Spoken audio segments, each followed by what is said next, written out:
Subukahin mo si Annalyn.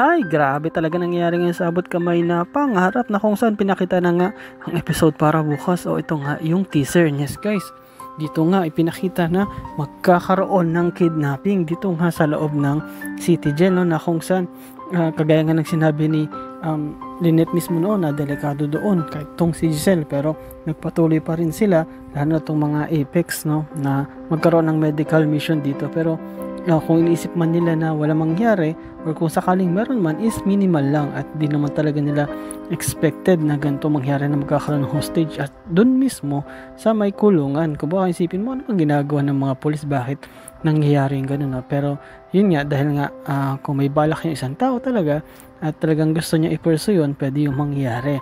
At dito nga, no, kahit tong si RG nagka-question siya dun sa mga nag-hostage. Yes guys, ito nga grupo ni Madam Lotus yung nag-hostage sa kanila. Sabi nga ni RJ, bakit nyo ba ginagawa ito sa amin?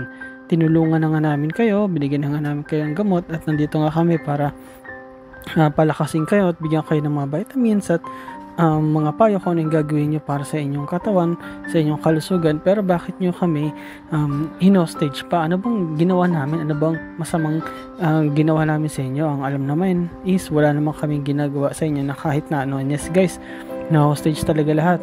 Itong mga doktor, nurses, kahit ng mga polis mismo, no? Kahit itong si Warden, walang nagawa at nagulat siya sa nangyari kasi hindi naman niya talaga ina-expect yung mangyayari ito, no? Na magkakaroon ng lakas ng loob tong lalo na si Madam Lotus na kalaban siya. Kasi kung titignan mo, no, na ito ng si Madam Lotus is parang tahimik lang siya lagi, lalo na kapag kaharap itong si Warden. Tapos itong si Warden laging mataas yung boses.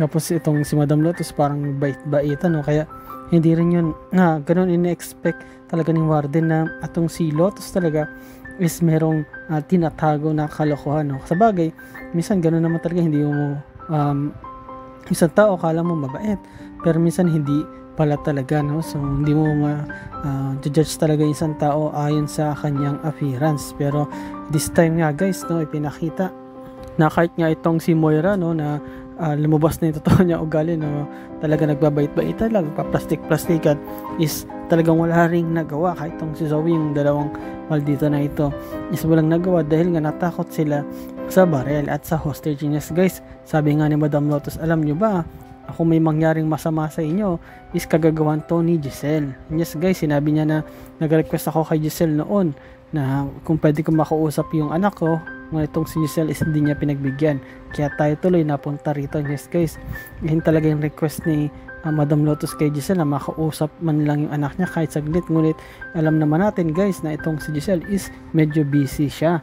Yes guys, kasi nga lagi niyang iniisip yung tungkol sa kumpanya at tapos dito nga nakapokus kasi siya kay Moira sa paghihiganti niya dito at pagpapahirap, kaya hindi niya masyadong napansin o napagbigyan ng tuon ito nga si Madam Lotus na akala mo simpleng request lang, yung pala gustong gusto niya pala talagang makausap ang kanyang anak, lalo na't nalaman niya na ooperahan ito, no?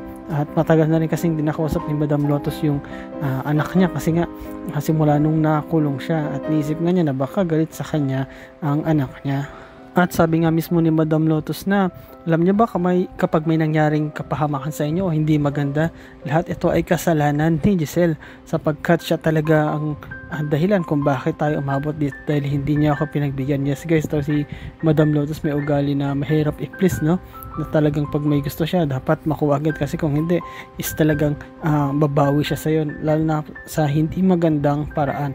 At ito nga guys, nalaman na nga ni Giselle yung tungkol sa nangyari, no? Kasi nabalita din ito agad, no, sa TV at lahat is nakaalam. At ito nga si Madam Lotus is nakahiram uli ng cellphone at tumawag nga ito kay Giselle. Yes guys, natawagin niya si Giselle at nung tinawagan niya nagulat tong si Giselle at nagre-request nga itong si Giselle na please Lotus o Leticia, wag mo sanang saktan yung mga kasamahan ko dyan, lalo na yung mga doktor at mga nurses, kasi wala naman silang kinalaman. Kung may galit ka man sa akin mo na lang gawin. Then sabi ni Lotus, oo, ikaw naman talaga ang dahilan kung bakit nangyari pa ito dahil hindi mo ako pinagbigyan. Gusto ko lang naman makausap ang aking anak. At kung gawin mo yon is papakawalan ko na sila at wala kang maririnig o makitang masasaktan. In this case, sabi nga ni Giselle, ano ba yung pwede kong gawin para makausap mo yung anak mo? Then sabi ni Madam Lotus, sige, I will give you 20 minutes and after 20 minutes tatawag ako ulit. And then pinatay na ni Madam Lotus yung cellphone. At dito nga makita mo na itong si Giselle is sobrang nag-aalala at nung kausap nga niya ito, napansin ito ni Eric. Kaya nga lumapit si Eric at sinabi niya, ano ba talaga ang nangyari? Bakit mo pinapahinto yung operation? Yes guys, nasa gitna na kasi ng operation tong si Carla na anak mismo ni Madam Lotus. Ngunit inexplain nga dito ni Giselle na kasi yung hostage taker doon sa kulungan is siya pala ang nanay mismo nito ni Carla na inooperahan ngayon. So please stop it.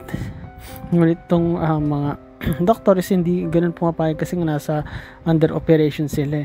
Ngunit ay ngayon sinabi ni Giselle na gusto lang naman makausap ni Lotus ang kanyang anak tapos magiging okay na. And then buti na lang is nandun din guys si Justin, no? Na kung saan nung narinig niya yun, sabi niya sa dad niya, sabi niya, dad, di ba? Ang gusto niya lang naman is marinig ang boses nito ni Carla. And then sabi ni Giselle, oo, ayun lang naman ang gusto niya. At sinabi ni Justin na, sige, I have an idea. No? Pero tanong, ano kaya yun, no? Ano kaya yung gagawin ni Justin? Ano kaya idea ang gagawin niya para makausap mismo ni Lotus yung kanyang anak? Pero makita natin guys na itong si Madam Lotus is mainipit talaga at pag may sinabi, kailangan mong ito pa rin, o kailangan mong gawin kasi kung hindi is talagang mababad trip siya sa'yo at hindi na siya makikinig. At dito nga guys, pinakita na ito nga si Madam Lotus is talagang naiinip na kasi after 20 minutes, no, tumawag siya is hindi nasagot agad yun ni Giselle at sabi nga mismo ni Madam Lotus na mukhang sinusubukan talaga ako neto ni Giselle. Kaya ang ginawa ni Madam Lotus na isip niya na kunin itong si Annalyn. Yes guys, sinabihan niya yung isang alagad niya, no, na kunin mo si Annalyn. Yes guys, makita mo si Annalyn na talagang takot na sa mga nangyayari. Hindi lang naman siya, lahat sila. At makita mo na itong si Lynette talagang niyakap niya yung kanyang anak na si Annalyn kasi nga delikado no, na kumbaga kung ikaw mismo o kung ako mismo na sa sitwasyon ganyan, tila hindi ko rin alam yung gagawin ko kasi pag hostage taking, paano kung yung anong hostage is bigla na lang maisip na barilin kayo, patayin kayo, ayun yung delikado ron. At kung gusto niyo makasurvive is kailangan niyo siyang pagbigyan. At ayun nga yung gusto ni Madam Lotus na makuha nga itong si Annalyn kasi nga nanggigigil na nga siya dito kay Giselle sapagkat ang bagal daw kumilos. At makita mo talaga na ito nga si Madam Lotus is nagwa-wild siya, no? Talagang gusto niyang makausap yung anak niya kasi nga matagal niya na nga rin itong gustong makausap at nag-aalala din tong nanay na to kasi nga nabalitaan niya na kailangang maoperahan ang kanyang anak kasi delikado na rin sitwasyon ng kanyang anak na kung saan nga kung hindi niya alam kung mabubuhay pa to hindi kasi nga nasa operation kaya siguro dahil wala na siyang magawa at napilitan na siya, gusto niya makausap ang anak niya, nag-uubusan na rin ng oras kaya siguro napilitan siya na hostagein o i-hostage yung lahat ng mga nandun, no, para lang makausap yung kanyang anak. And then yes guys, marami talagang ganyan, no, kadalasan sa mga hostage taking, no, kahit nangyari doon sa Pilipinas, no, yung gwardiya doon sa Green Hills, tapos yung retired na police, no, na hindi binigay yung kanyang benepisyo, no, hindi mo akalain na meron pala silang iniisip, yung pala stress na sila, baga kung ano nasa isip nila kaya nakakagawa sila ng masama at yung poor choices, no, nakapili sila ng mga hindi nila ni-expect at ayaw nilang gawin, napipilitan na lang sila. Minsan ganyan talaga sa buhay natin, no?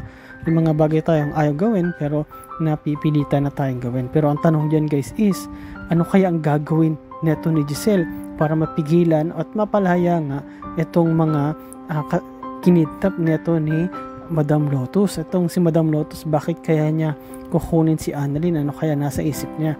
At itong si Carla, makakausap ba niya ang nanay niya? At itong si Justin, ano kaya ang gagawin niya para matulungan na makasurvive yung mga nandun sa Apex? At ito kayang mga hostages, may mapapahamak ba? Abagan natin yan bukas guys, yung pinaka full episode niyan bukas. At salamat sa panonood sa akin channel, sa inyo pag-like, pag-comment at pag-share. At yun lang guys, ingat kayo palagi, bye bye.